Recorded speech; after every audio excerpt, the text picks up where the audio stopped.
Hi, welcome to How to Help Your Kids Read When Two Letters Make One Sound, or in other words, digraphs, trigraphs and quadraphs explained, but I think the first explanation works better.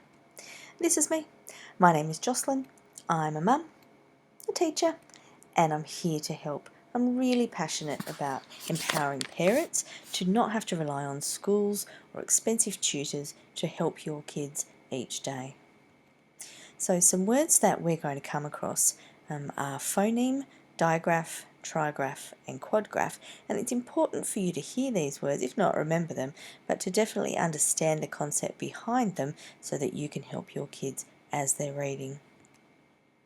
So let's have a little look at the problem here. If we have a look at this sentence, the little boy went into the woods to look for some birds, and you might see this in any book your child brings home. If our kids get stuck, we'll say to them, hey, sound it out. And the problem with such a simple view of reading is that there's only one word in this whole sentence that just sound it out kind of works for. So if we have a look, the only word that really works for is went. U-e-nt. Now, I'm not saying that sounding out isn't a great strategy. It's a fantastic strategy. But in order for our kids to read these words, and these words, we need to give them some extra bits of the puzzle. So we all know what to do to sound out when one sound is represented by one letter, and we used to call these single sounds. So take the word sat. We sound it out by saying s, a, t. Pretty simple and really effective. But what happens with this word? If we try to use the same method as for sat, we'd be sounding out like this. S, e, a, t. And that just doesn't work at all.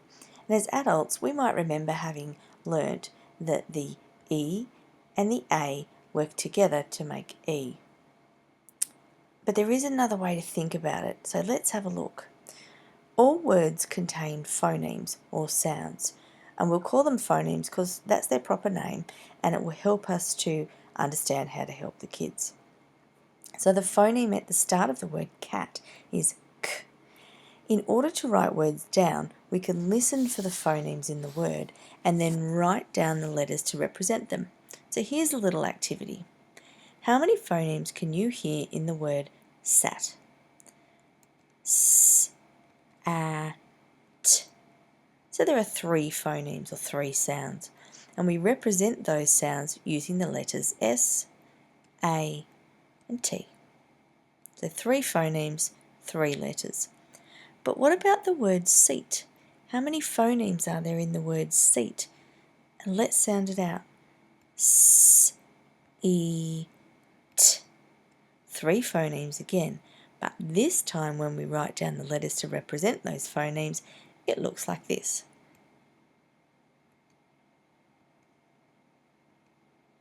3 phonemes, 4 letters. So you might be saying, whoa, Jocelyn, hang on a minute. This is just too confusing. I didn't get all this stuff at school. What makes you think I'm going to get it now? Please stick with it, and I hope that you'll see that you can understand it and you can help your kids. So for every phoneme or sound we say, there are different ways to write it, and we'll call them spelling choices. These spelling choices have come about because the written form of English has developed over hundreds of years, and we now say things differently from the way they were originally pronounced.